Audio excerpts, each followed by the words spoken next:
Zini, I want to thank you for helping me organize this meeting here today.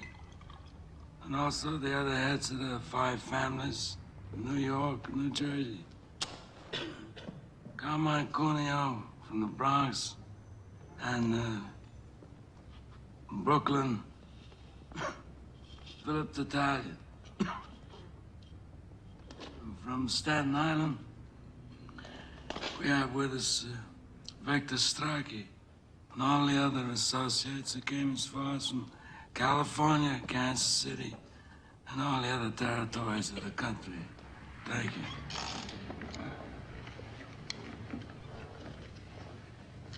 you. How did things ever get so far? I don't know.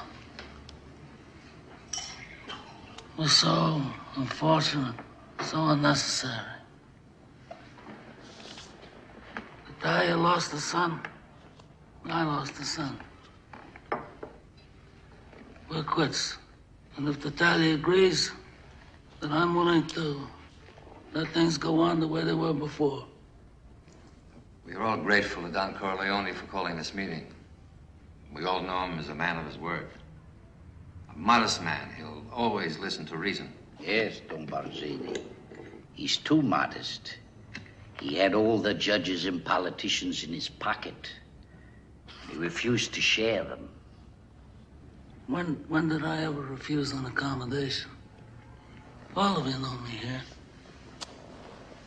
When did I ever refuse? Except one time. And why?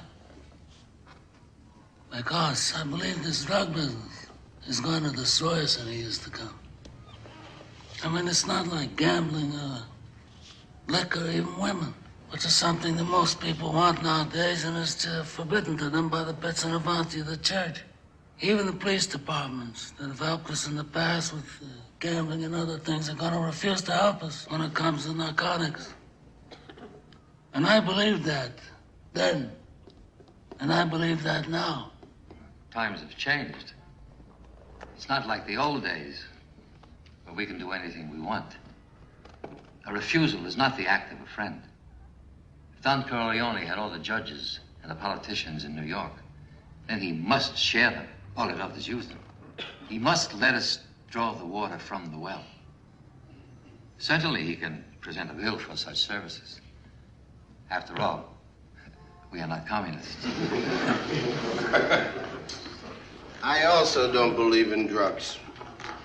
For years, I paid my people extra so they wouldn't do that kind of business. Somebody comes to them and says, I have powders. If you put up $3,000, $4,000 investment, we can make $50,000 distributing. So they can't resist. I want to control it as a business, to keep it respectable. I don't want it near schools. I don't want it sold to children. That's an infamia. In my city, we would keep the traffic in the dark, people, the colored. They're animals anyway, so let them lose their souls.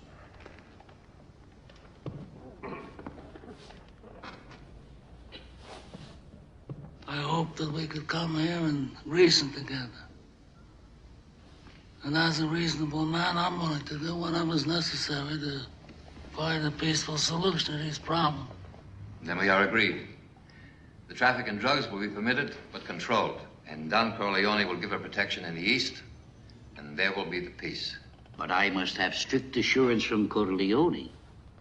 As time goes by and his position becomes stronger, will he attempt any individual vendetta? Look, we are all reasonable men here. We don't have to give assurances as if we were lawyers. You talk about vengeance. Is vengeance gonna bring your son back to you? Or my boy to me? I forgo the vengeance of my son. But I have selfish reasons.